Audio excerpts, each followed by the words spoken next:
نا، یہ اقتدار کی لالچ بھی انسان کو کہیں کا نہیں چھوڑتی ہے۔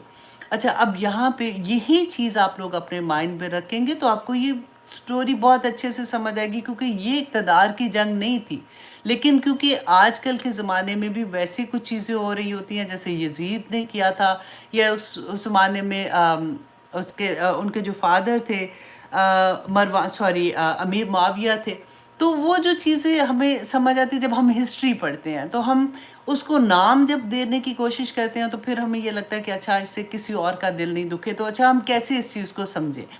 اب یہاں پہ دیکھیے کہ وہاں پہ کیا ہوا، جیسے اس کو پتہ چلا ابن زیاد کو اس نے بھیجا۔ ابن زیاد جو تھے یہ صبح کے ٹائم، جیسے فجر سے پہلے کا نا ٹائم ہوتا ہے، اس وقت جب ابھی اندھیرا تھا، تہجد کے ٹائم پہ یہ کوفہ میں داخل ہوتے ہیں۔ اب لوگ جو تھے نا وہاں پہ کوفہ کے، وہ تو حضرت حسین کا انتظار کر رہے تھے نا، انہوں نے یہ سوچا کہ یہ امام حسین کا قافلہ ہے، جیسے وہ لوگ آئے ہیں، انہوں نے خوشیوں کے ساتھ ایک دم سے ان کا استقبال کرنا شروع کیا۔ جتنے بھی لوگوں کو اس وقت نظر آئے، انہوں نے ایک دم سے ان کو کہا کہ ہم آپ ہی کا انتظار کر رہے تھے، ہم آپ پہ بیعت کرنا چاہتے ہیں، یہ وہ۔ اچھا، یہ اتنا چلاک تھا، اس لیے اپنے کیونکہ ٹربن پہنی ہوئی تھی، چہرے تھوڑے سے ان کے ڈھکے ہوئے تھے، یہ فوراً اپنے قلعے کے اندر گئے اور قلعہ بند کیا، اور پھر جا کے انہوں نے قلعے کے اوپر جا کے پھر اس نے پہلا خطاب بیسیکلی کیا، اور اس نے کہا کہ اے لوگو، میں یزید کی طرف سے آیا ہوں، اگر تم لوگ باز نہیں آؤ گے تو پوری ایک آرمی وہ ہماری پیچھے آ رہی ہے جو آپ لوگوں کو ختم کر دے گی، آپ لوگوں کے ساتھ اس طرح سے ہوگا، آپ لوگوں کو۔ اچھا، یہ اس کو ڈرانے کے لیے اس نے کیا۔ اس کے علاوہ اس نے پھر کیا کیا کہ جیسے اچھا وہاں کے لوگوں کو یہ ایک دم سے پتہ چل گیا، اوہو یہ تو گڑبڑ ہو گئی ہے، یہ تو یزید کو پتہ چل گیا ہے۔ تو اب یہاں پہ اچھا، اس نے آتے ہی وہ جو خط یزید نے دیا تھا، کہ جو وہاں کا گورنر تھا نا کوفہ کا، اس کو کیونکہ سٹیمپ لگی ہوتی تھی خط میں، اس نے اس کو وہ خط دیا کہ یزید نے تمہیں مطلب ہٹا دیا ہے اس جاب سے، اور اب میں اس نیا گورنر بن گیا ہوں۔ اب امام حسین کو بھی کچھ نہیں پتا، وہ وہاں سے 8 ذی الحج کو وہاں سے نکل گئے۔ اچھا، اب کیا تھا کہ پھر اس نے ڈیفرنٹ قبائل کے جو بڑے بڑے لوگ تھے نا، ان کو اس نے بلایا، اور ان کو کسی کو رشوت دے کے، کسی کو تحائف دے کے، کسی کو جس طرح سے بھی، کسی کو ڈرا کے، کسی کو کس طرح سے، اور امام حسین کے کہ تم نے ان کا ساتھ نہیں دینا، سب آہستہ آہستہ ڈرتے گئے، پیچھے ہٹتے گئے اپنی اپنے مقصد سے، کسی کا رشوت تو کسی کا اپنے نام کی وجہ سے کہ ہمیں اگر یہ لوگ آگے تو ہمیں تو اتنا بڑا عہدہ مل جائے گا، تو ہمیں نام مل جائے گا، تو ہمیں پیسے مل گئے، کسی کا کچھ ہو گیا۔ اچھا، اب کیا تھا کہ مسلم بن عقیل، اب ان کا ٹارگٹ مسلم بن عقیل تھے۔ اب وہ لوگ نہیں بتا رہے تھے، تو اس نے ایک چلاکی کیا کی کہ اپنے ساتھ جو 17 لوگ تھے، اب لوگ تو ان کو نہیں پہچانتے تھے، اس نے کیا کیا کہ فار ایگزامپل ایک تھیلی نہیں جیسے بڑی سی ہوتی ہے اشرفیوں کی بھری ہوئی، وہ ان کو دی، اور ان کو کہا کہ تم جا کے لوگوں سے یہ پوچھو کہ ہم شام سے آئے ہیں، اور ہم نے یہ اسی بندے کو دینی ہے جو مین یہاں کا بندہ ہے، جو یہ پوری مہم جیسے چلا رہا تھا، جو بیک بون جیسے کہتے ہیں نا، اس پوری آئیڈیا کی بیک بون ہے، تو ہم اس کو یہ دینا چاہتے ہیں۔ وہاں کے لوگوں نے ان کے لیے یہ تحفہ بھیجا ہے۔ تو جب یہ پہنچے تو وہاں پہ ان کو پتہ چل گیا کہ جو مین ان کا بندہ تھا، اس کو جب اس سے یہ ملے تو کہ یہ بندہ ہے جو مین کام کر رہا ہے، تو اس کو انہوں نے تھیلی وہ دی ان کے پاس، کیونکہ اس کو یہ بھی پتا تھا کہ جو مین بندہ ہے تو مسلم بن عقیل اسی کے پاس ٹھہرے ہوگی، کیونکہ وہ تو مہمان تھے وہاں پہ۔ اچھا، وہاں پہ جب انہوں نے دیا تو یہ واپس آئے، راتے ابن زیاد کو کہا کہ اثر کلپرٹ تو یہ بندہ ہے جو جس نے ساری مہم کا آغاز کیا ہوا ہے، کیونکہ وہ بنتا تو ایسے تھا کہ وہ امیر معاویہ کی طرف کا ہے، لیکن اندر سے وہ امام حسین کے ساتھ تھا۔ اب ابن زیاد نے اس کو بلایا اور اس سے پوچھا کہ تم بتاؤ کہ مسلم بن عقیل کہاں ہیں؟ اس نے انکار کیا، تو وہ لوگوں نے جس نے اس کو تھیلی دی تھی ان کو اس کے سامنے بلایا، ان کو پتہ چل گیا کہ یہ تو ساری بات کھل گئی ہے، اور پھر ان کو اتنا مارا اور کہتے اس کو شہید ہی کر دیا، اس کو مار دیا، انہوں نے قتل کر دیا۔ اب پھر اس کے بعد کیا ہوا کہ مسلم بن عقیل کو بھی، یہ بھی ایک لمبی سٹوری ہے کہ کیسے ہوا تھا، وہ انشاءاللہ بعد میں بتاؤں گی آپ کو کبھی۔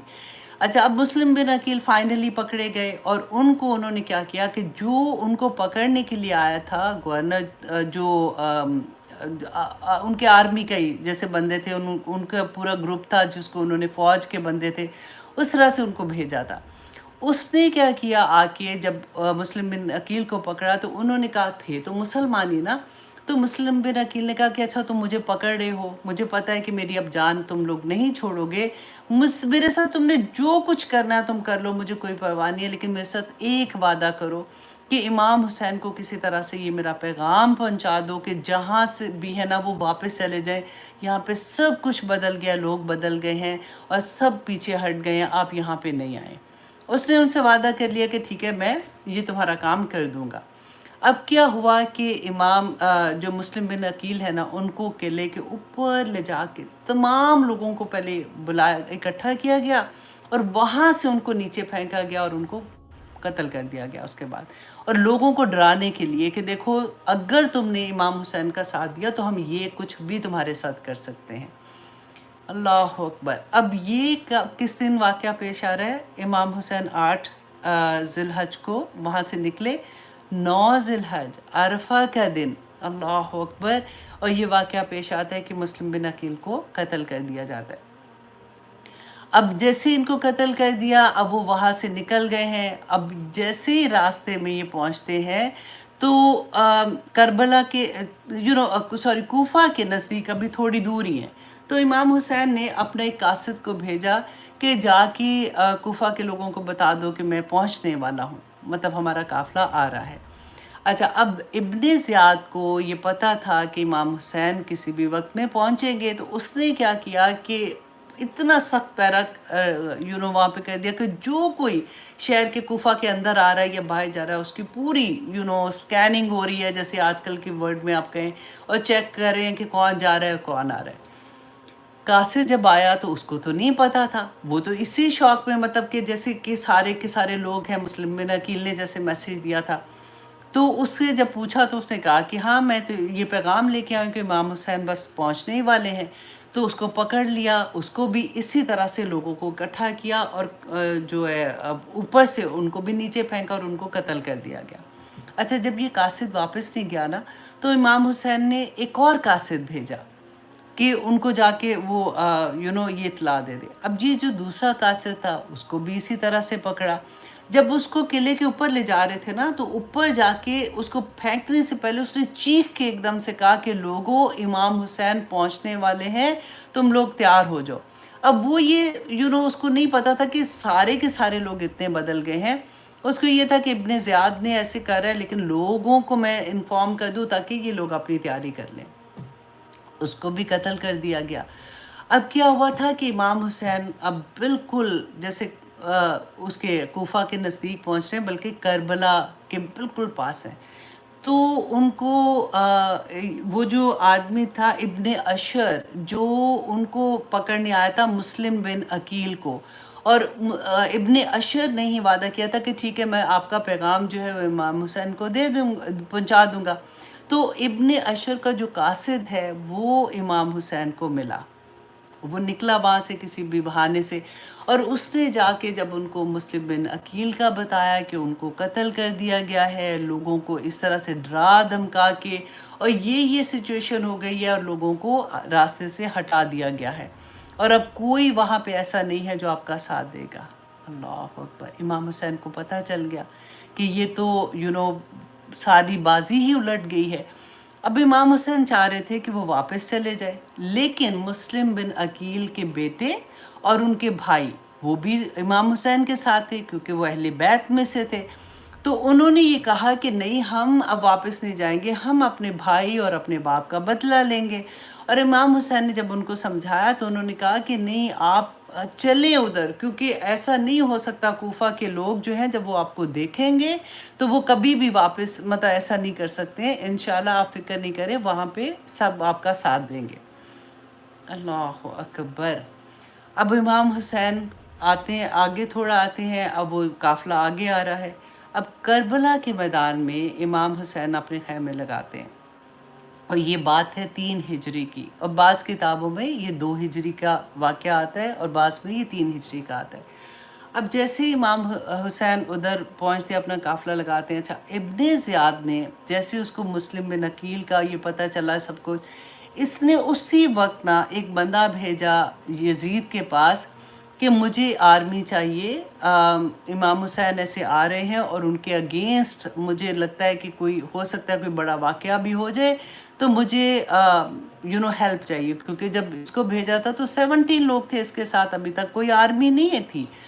اچھا وہاں پہ کیا تھا کہ ایک پوری آرمی جو تھی، اب اس کے آرمی کے نا نمبر آف پیپل بھی ڈفرینٹ کتابوں میں ہے، جو میں نے لیا تھا وہ 4000 کے قریب تھے، جو کہ کسی اور جگہ پہ جنگ کے لیے جا رہے تھے۔ ان کو بالکل نہیں پتا تھا کہ یہاں پہ امام حسین کے ساتھ کیا ہونے والا ہے اور ہمیں کس مشن کے لیے آگے بھیج رہے ہیں، کیونکہ وہ تو کسی اور ملک کی جنگ کے لیے جا رہے تھے نا، ان کی تو ہوتی تھی جنگیں۔ اب یزید نے ان کو یہ حکم دیا کہ تم لوگ یہاں سے کوفہ کی طرف جاؤ اور ابن زیاد کو ملو، ابن زیاد تمہیں بتائیں گے کہ آگے کیا کرنا ہے۔ اچھا اب آرمی جو تھی وہ ساری ساری جو ہے وہ کوفہ کی طرف آتی ہے، ابن زیاد کو جب ملتے ہیں ابن زیاد، اب اس آرمی کا جو گورنر تھا نا، سوری آرمی کا اللہ اکبر کمانڈر تھا، وہ تھا عمر بن سعد بن وقاص، عمر بن سعد بن وقاص۔ اور سعد بن وقاص وہ صحابی تھے جو بہت جن کا نام تھا، جنہوں نے رسول اللہ صلی اللہ علیہ وسلم سے محبت کی انتہا جیسے کہتے ہیں نا اس طرح سے تھی، اور اتنی محبت کرتے تھے رسول اللہ صلی اللہ علیہ وسلم سے، لیکن وہ فوت ہو چکے ہوئے تھے، یہ ان کے بیٹے تھے۔ انہوں نے اب ان کا مقصد نہیں تھا، لیکن کیونکہ اب یہ کمانڈر بھی تھے آرمی کے، ان کو جیسے حکم اب ملا، اب یہ ان کو جب اب آگے جا کے انشاءاللہ میں وہ تھوڑا سا آپ کو بتاؤں گی، انہوں نے کیا کیا کہ انہوں نے حضرت حسین کو میسج کیا کہ آپ یہ 3 ہجری سوری 3 ذی الحجہ کی بات میں آپ کو بتا رہی ہوں نا، محرم کی 3 کی سوری، تو امام حسین کو میسج بھیجا کہ آپ یہاں پہ کیوں آئے ہیں، آپ کا مقصد مطلب کیا ہے یہاں پہ آنے کا۔ امام حسین نے کہا، پیغام دیا کہ میں یہاں پہ انہی لوگوں کے بلانے کی وجہ سے آیا ہوں، اور اتنے دیکھیں یہ انہوں نے مجھے خط بھیجے، اتنے پیغام بھیجے، تو انہوں نے مجھے اپنے لیے بلایا تھا، تو انہی کی وجہ سے میں یہاں پہ آئی ہوں۔ اب اگر یہ بدل گئے ہیں تو میں واپس چلا جاتا ہوں، مجھے آپ واپس جانے دیں، کیونکہ یہ لوگ جو ہیں یہ اگر یہ بدل گئے ہیں تو مجھے بھی ان کی ہیلپ کرنے کی ضرورت نہیں ہے۔ اچھا اس نے عمر بن سعد جو تھے ملٹری کمانڈر جو تھے، اس نے یہ پیغام، اب یہ کیونکہ بات کہاں پہ ہو رہی ہے کربلا میں، اس نے یہ پیغام کوفہ میں بھیجا ابن زیاد کو۔ ابن زیاد کتنے سال کا ہے؟ 28 سال کا۔ اللہ اکبر، اس کو پیغام بھیجا، ہی واز ویری ایروگینٹ، اس نے کہا کہ نہیں بالکل بھی نہیں، یا تو ان کو کہو کہ بیعت کریں گے یا پھر میں ان کو ایسے واپس نہیں جانے دوں گا۔ اور اس کے بعد انہوں نے جب پیغام لے کے امام حسین کو یہ پیغام دیا، امام حسین سیڈ کہ میں 3 چیزیں آپ لوگوں کے سامنے رکھتا ہوں۔ نمبر 1 یہ کہ آپ مجھے واپس جانے دیں، میں کوئی مطلب لڑائی نہیں کرنا چاہتا ہوں، میں کچھ نہیں کرنا چاہ رہا ہوں، میں اس مقصد کے لیے آیا بھی نہیں ہوں، میں واپس چلا جاتا ہوں۔ اگر تم مجھے واپس مکہ نہیں جانے دیتے ہو تو نمبر 2 کہ مجھے یزید کے پاس لے جاؤ، میں یزید سے جا کے خود بات کرنا چاہتا ہوں کہ جو بھی ان کے اپنے کنسرن تھے۔ اگر تم مجھے یزید کے پاس بھی نہیں لے کے جانا چاہتے ہو تو تیسری یہ بات ہے کہ مجھے پھر تم میں کہیں بھی چلا جاتا ہوں اور میں اپنی خاندان کے ساتھ وہاں پہ اپنی زندگی گزاروں گا اور میں عبادت کرتا رہوں گا، تو یہ تینوں چیزوں میں سے جو بھی تم کہو گے میں ماننے کو تیار ہوں۔ اللہ اکبر، کہتے ہیں عمر بن سعد جو ہے نا وہ خوش ہو گئے اس بات سے، انہوں نے کہا کہ چلو یہ معاملہ یہاں پہ ختم ہو جائے گا۔ جب وہ پیغام لے کے ابن زیاد کے پاس گئے، ابن زیاد نے کہا کہ بالکل نہیں، مجھے کوئی بات نہیں سنی، یا بیعت کریں گے یا پھر ان کو جنگ ان کے ساتھ کرنی پڑے گی، اور اس کے ساتھ اس نے شمر کو بھیج دیا، another ظالم۔ تو اس نے شمر کو بھیج دیا اور یہ پیغام دے دیا۔ جب امام حسین کو یہ پیغام ملتا ہے، اللہ اکبر، تو شمر نے کیا کیا، اب آپ کو میں تھوڑا سا اب اتنا وہ اپنے اسے سناتی جا رہی ہوں کہ میں سوچوں کہ میں کوئی نام نہ بھول جاؤں، سوری۔ اچھا اب شمر کو انہوں نے ساتھ بھیج دیا۔ اب یہ ہے 9 محرم کا واقعہ، ٹھیک ہے۔ 9 محرم کو جب پتہ چلا امام حسین کو کہ یہ کوئی بات ماننے کو تیار نہیں ہے اور اب کوئی اور راستہ نہیں ہے، تو 10 محرم کو صبح کے وقت میں آپ دیکھیں کہ کتنے لوگ تھے وہاں پہ۔ امام حسین نے 9 محرم کو بھی جتنے لوگ تھے، کیونکہ جب وہ مکہ سے آ رہے تھے نا کوفہ کی طرف، تو راستے میں بھی لوگ ان کے ساتھ کچھ ملنا شروع ہو گئے تھے، تو انہوں نے سب کو اکٹھا کیا اور ان کو کہا کہ دیکھو تم لوگوں نے میرے ساتھ بیعت کیا ہے، میں اپنی بیعت کو اٹھا رہا ہوں، تم میں سے جو جانا چاہتا ہے جا لے، کیونکہ اس وقت تو فرق بات تھی نا، تو اس وقت کیونکہ جو سچویشن ہے